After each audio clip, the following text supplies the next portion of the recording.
I grew up in Sao Paulo, Brazil, and in Brazil they like to give you nicknames. They give you nicknames, but the nicknames always hit a little bit too close to home, a little bit close to your insecurities, you know what I mean?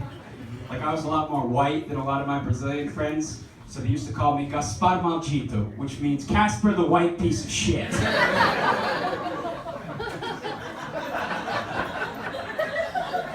But I didn't have it the worst. A couple other guys had it worse than me. There was one guy who had one arm that was a lot longer than his other arm. The other arm was short. So they used to call him Clock.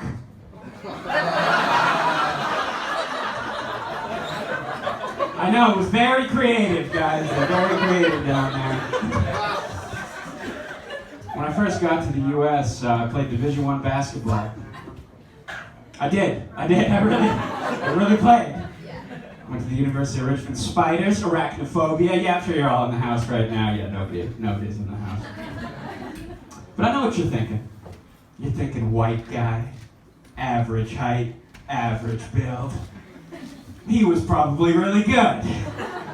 And I was good, because when it came down to it in the fourth quarter, there's 5 seconds left, we're down 45 points. Who do you think they put in the game? They put in the other black guys. I kept my white ass on the bench. Whenever I did get in the games, though, the commentators would usually say something along the lines of, "I think some middle school kid just ran on the floor there, Bob. Actually, Bill, I think he's on the team. It says here he's from Sao Paulo, Brazil. Brazil? Wow! He's a long way from home. You got that right, Bob." I did score, though. That was my big moment. I scored against Temple University on ESPN2. Okay, it was my big moment. But it was also the moment I found out that I was the whitest man ever. Because I'd never done this before in my entire life. But as soon as I scored, I went.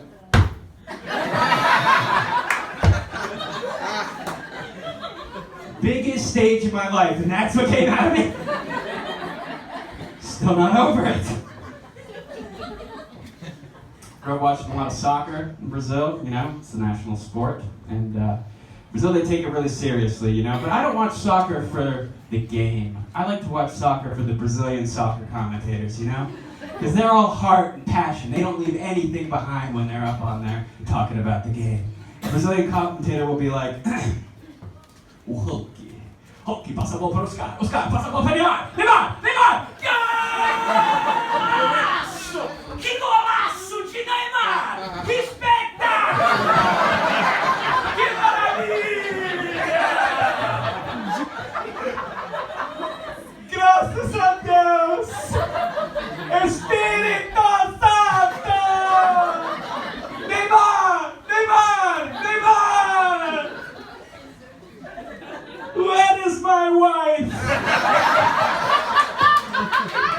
Someone must hold me! Which is pretty different from British soccer commentators. I like watching British soccer commentators because they're like the polar opposite, you know? They're very composed. They like to talk about the game and use metaphors and obscure historical references that nobody's heard about, you know? British commentator get up there and be like, "Welcome, ladies and gentlemen, to the epicenter of international football, where these two teams, two nations have been in proverbial combat for the past 2 millennia. From the founding of Byzantium, to the conquest of Constantinople, to the days of Ataturk and the iron-fisted rule of the Ottoman Empire.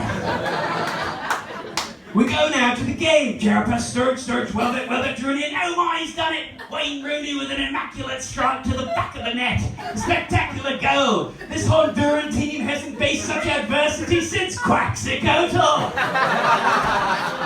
whose spirit was crushed by Hernan Cortez and the Spanish conquistadors on their feverish hunt for El Dorado.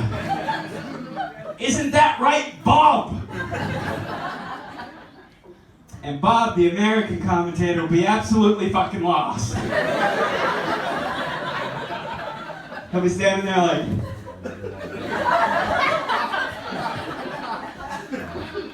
"You got that right, Terry." And like I said earlier, whoever scores more goals at the end of this game is going to come out on top. I speak in cliches, and anybody could do my job. Isn't that right, Terry? That's right, Bob. Even a fucking banana can do your job. When I first got to New York, I was a little shocked, guys. I was shocked by the aggression of airport security personnel. Very shocked by that, because in Brazil, they don't give a fuck. You can be screaming, Allah is great, and shooting an AK-47 in the air.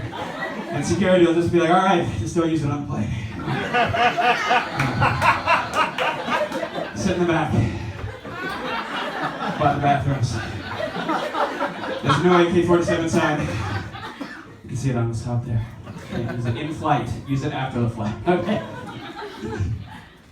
But I was shocked by the aggression of the John F. Kennedy Airport security personnel. Who flew for Christmas time, New Year's? Anybody fly? Anybody go through JFK? Anybody? Tasmania! Oh yeah! We're around JFK to Tasmania. One-way flight. Alright, Stokes. It's a little improv, I was a little shocked by the airport security personnel because of the level of aggression. I've never seen that before, you know? Because I get to the airport security line and the guy says, this is the first thing he says, he goes, if you have any water on you when you get to the front of the line, I'm gonna dump it. If you have any lotion on you, lotion is a form of water. I don't care if it's for your bacterial toe infection. You bring it up here, what am I gonna do? I'm gonna dump it. If you are wearing shoes, take them off. Off, the opposite of on. Shoes which are attached to your feet, which you use to walk. If you have a belt on, out of loops. Put it in the band, push it through. If you have a coat on, one arm out, two arms out, zip it down. If you get stuck on the